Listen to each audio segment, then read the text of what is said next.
ವಿದ್ಯಾರ್ಥಿನಿಯರು ಕಾಲೇಜು ಮುಂಭಾಗದಲ್ಲಿ ಹಿಜಾಬ್ ಧರಿಸಿ ತರಗತಿಗೆ ಹಾಜರಾಗಲು ಆಗಮಿಸಿದ್ದು, ಆದರೆ ವಿದ್ಯಾರ್ಥಿನಿಯರಿಗೆ ಹಿಜಾಬ್ನೊಂದಿಗೆ ಕಾಲೇಜು ಪ್ರವೇಶಕ್ಕೆ ಅವಕಾಶ ನೀಡಲಾಗಿಲ್ಲ.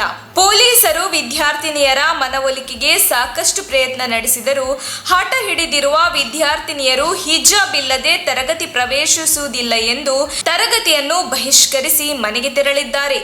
ರಾಜ್ಯದಲ್ಲಿ ಹಿಜಾಬ್ ವಿವಾದ ದಿನೇ ದಿನೇ ತಾರಕಕ್ಕೇರುತ್ತಿದ್ದು, ತರಗತಿ ಪ್ರವೇಶಕ್ಕೆ ಅನುಮತಿ ನೀಡದೇ ಇರುವುದನ್ನು ವಿರೋಧಿಸಿ ವಿದ್ಯಾರ್ಥಿನಿಯರು ತುಮಕೂರಿನ ಟೌನ್ ಹಾಲ್ ಬಳಿ ಇರುವ ಎಂಪ್ರೆಸ್ ಕರ್ನಾಟಕ ಪಬ್ಲಿಕ್ ಸ್ಕೂಲ್ನಲ್ಲಿಯೂ ಪ್ರತಿಭಟನೆ ನಡೆಸಿದ ಘಟನೆ ನಡೆಯಿತು.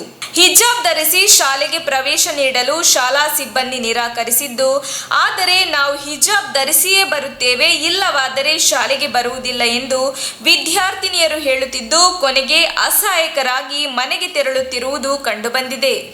ನಮ್ಮ ತುಮಕೂರು ಮಾಧ್ಯಮದ ವಿಶೇಷ ಸುದ್ದಿಗಳನ್ನು ನಿರಂತರವಾಗಿ ಪಡೆದುಕೊಳ್ಳಲು ಚಾನೆಲ್ ಅನ್ನು ಸಬ್ಸ್ಕ್ರೈಬ್ ಮಾಡಿ. ಕ್ಷಣ ಕ್ಷಣದ ಸುದ್ದಿಗಳಿಗಾಗಿ www.nammathumakuru.com ಗೆ ಭೇಟಿ ನೀಡಿ.